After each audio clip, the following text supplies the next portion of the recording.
Hi guys, welcome back to Tracks and Tires. Today I'm just going to try and size up some of these new plates I got for my custom mounts so I can put this case hoe on the back of my Johndeere 450. I also got myself some quick couplers and adapters I'm going to try and hook up just so I can try to run the machine and the hoe attachment without it hooked up, just to make sure all the functions work correctly. So yeah, stay tuned as we hook it all up. So I got myself some of these couplers here. These ones go together, and I thought they'd be the same as the ones that I currently have on the back of the Johndeere, but they're not. So I'm gonna have to switch out one of the ones on the Johndeere so I can use that half on the hoe. But I also got some reducers because it seems like this is 1-inch pipe going into these couplers, but I needed a number 12, and that's what these go from, 3/4 to 1 inch. So a couple unions, and yeah, I'll hook those up right now. So here's my custom plate that we had cut out on the CNC machine. I made a rough template out of cardboard, and then I got the guy to design it. The holes are a little bit off, but it lines up pretty good with this piece I made at the bottom. And as you can see, it slides right on. So since this one's just a template, we made it out of 16th steel. So all I'll have to do is mark where I want the actual holes in the back of it. And then when he'll use this as another template for him to rearrange them on his computer program so that we can design the proper ones. I'll probably make the new ones out of either 3/4 or 1-inch steel, and that pieces will be welded on the back of my Johndeere for this to attach to.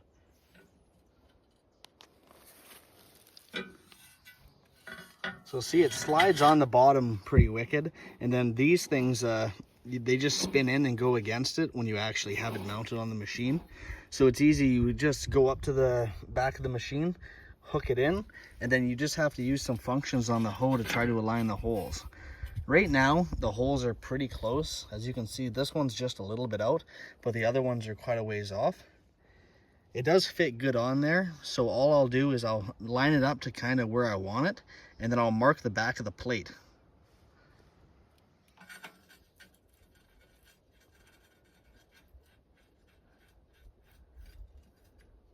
Now, I'm just going to basically mock up where I want the plate to be, and I'm going to go as even as I can on this back edge to keep it square. I'll use the vice grips to hold it in place, and then I got this little metal scribing tool. I'll mark out the back of the plate from the holes on the other side.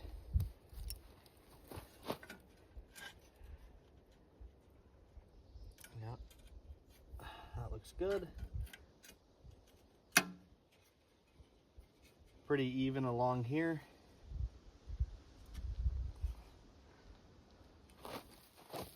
Now I'll just mark the holes on the back.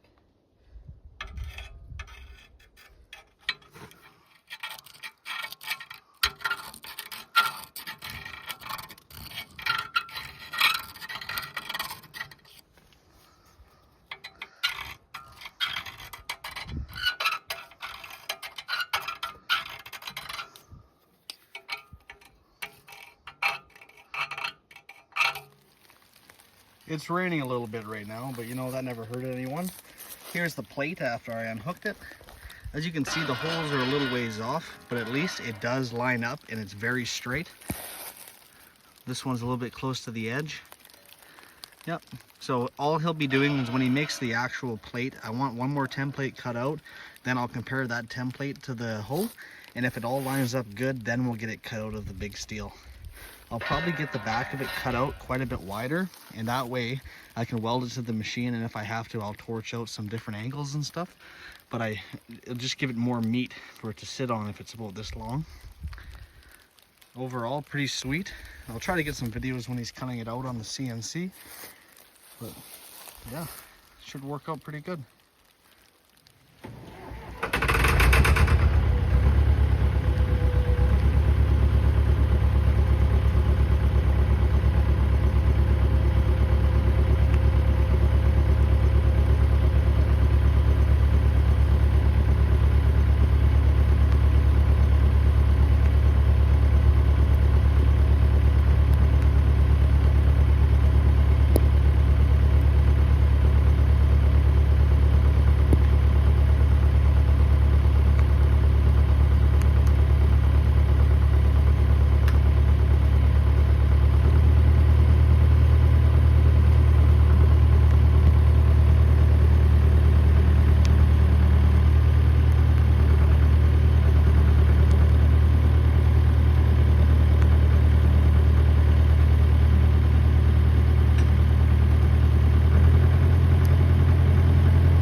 now I have to switch out this male end for my other style coupler male end, but I'm gonna have to use my adapter that goes from 1 inch to 3/4 because the fitting on the end of this hydraulic hose is 3/4. I have to get everything prepared before I pull this end off. I just loosened it because there's no shut off for the hydraulic tank. So I'll have to get it all ready, all wrapped up, and then as soon as I pull this end off, then I can install the new one, but there'll be fluid gushing out.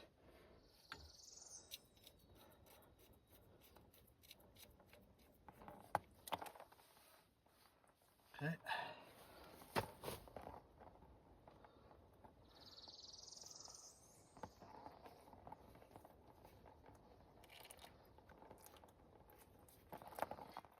Pain.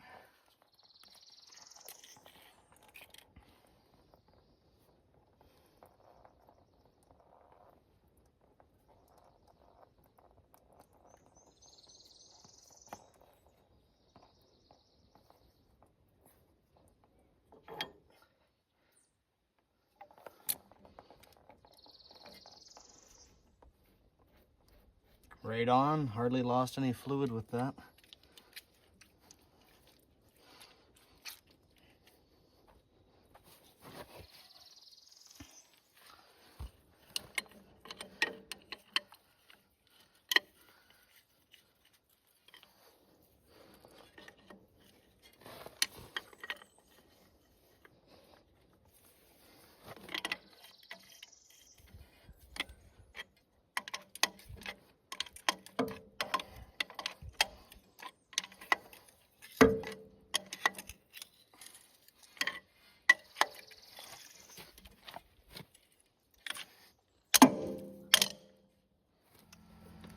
I had to look at the machine to make sure that I figured out which side is my in and the out, because that does matter. One side's going to be pressure and the other side's just going to be return. Then I looked at the valve bank on the hoe and I found out that on the valve bank it says in and out, so that's pretty self-explanatory. So my in is going to be the male fitting, and then my female fitting is going to be my return side. Whenever removing hydraulic hoses off of anything, watch out for potential energy. Usually you can loosen the fittings a bit, and then if they feel tight, even when they're getting towards the last thread, you know that there might be a pressure buildup. With these hydraulic couplers, it's very easy. I can push the end of them and see if there's any pressure. No pressure, just residual.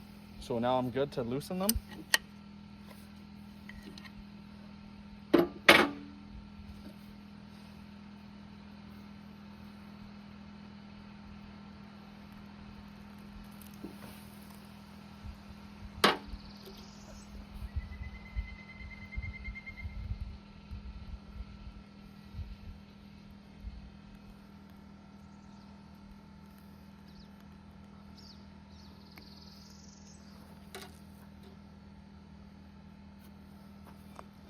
All right.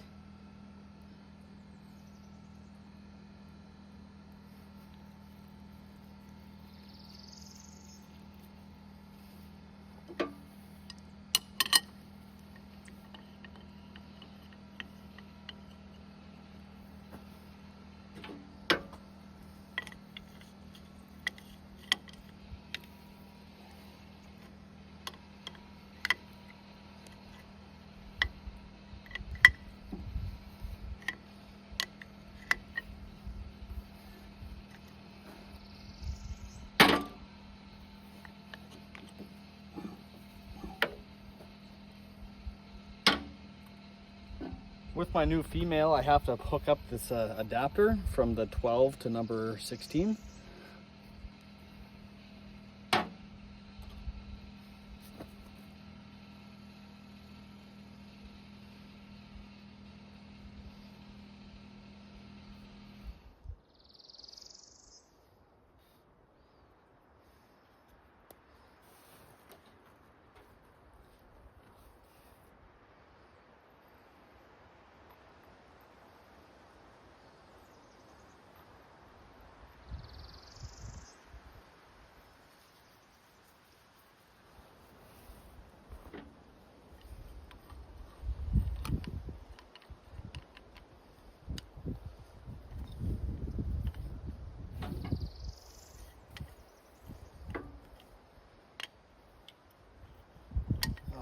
not quite wide enough, this one. Oh. Alright, I'm gonna have to go grab a pipe wrench to fit on this. These don't go quite wide enough. It's probably almost over 2 inches.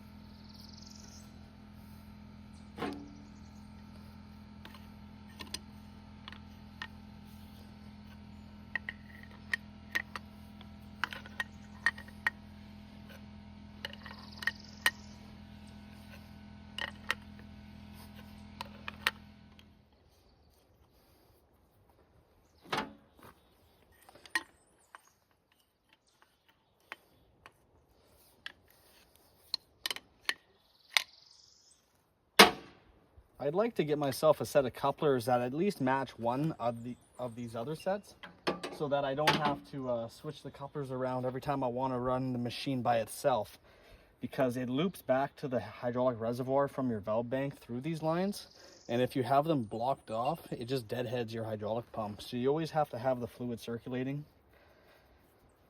So I'll keep my eyes open and try and find myself a nice set to match. That way I won't have to get the pipe wrenches and everything out each time I want to run the machine without the hoe on the back.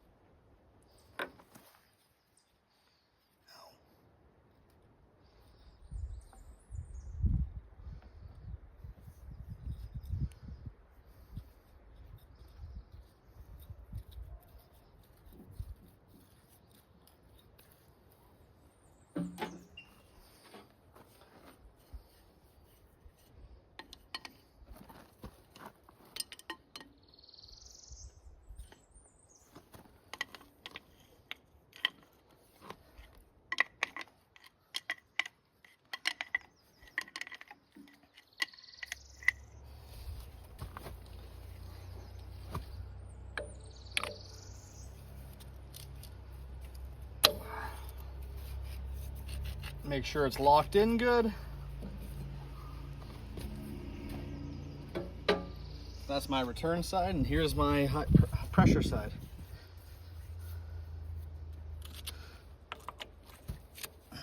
Locked in, snapped all the way down. Perfect. We're all hooked up now. Everything looks good. But I'm just going to double check all my connections, even on the hose side, because I've never ran it attached to this machine since I got it. So you just want to make sure there's absolutely no lines that maybe were broken off in transport. I also want to check my hydraulic reservoir level before I start it. So I'm topped up right now. I'm at the top hole, but it might, if the hoe attachment is low on fluid and lines and everything from them being disconnected, you could quickly go down and lose fluid. So I'm just gonna make sure the moment I start it, I'll check to make sure my reservoir level doesn't go empty. Check over all of this. And then make sure all my spools are centered. Because if one of these levers were stuck in a downward position, especially if it was for an outrigger, the moment you started the machine, it could start extending one of the legs and flip over. So you just want to stand back.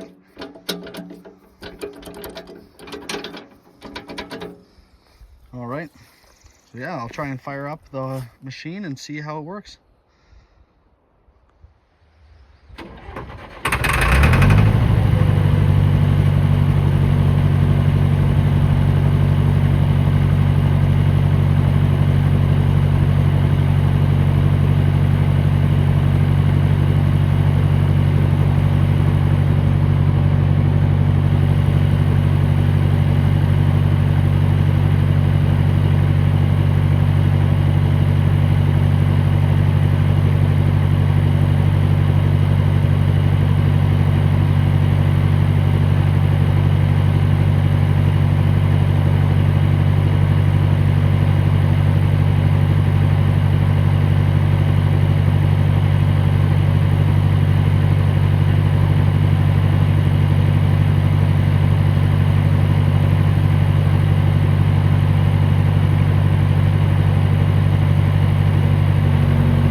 All right, so yeah, that seemed to work pretty good.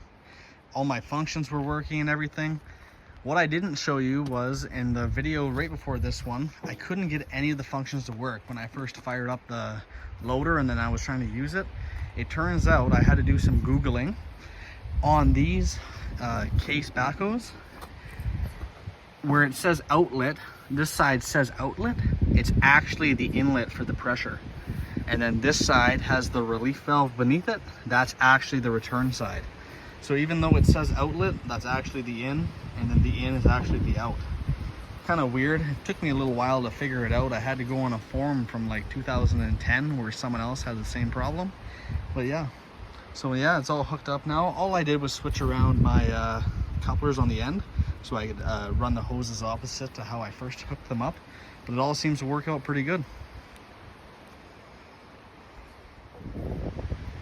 All right, everyone, thank you so much for watching. Stay tuned for when I hopefully get in my new plate so I can bounce it on the back of the loader pretty soon.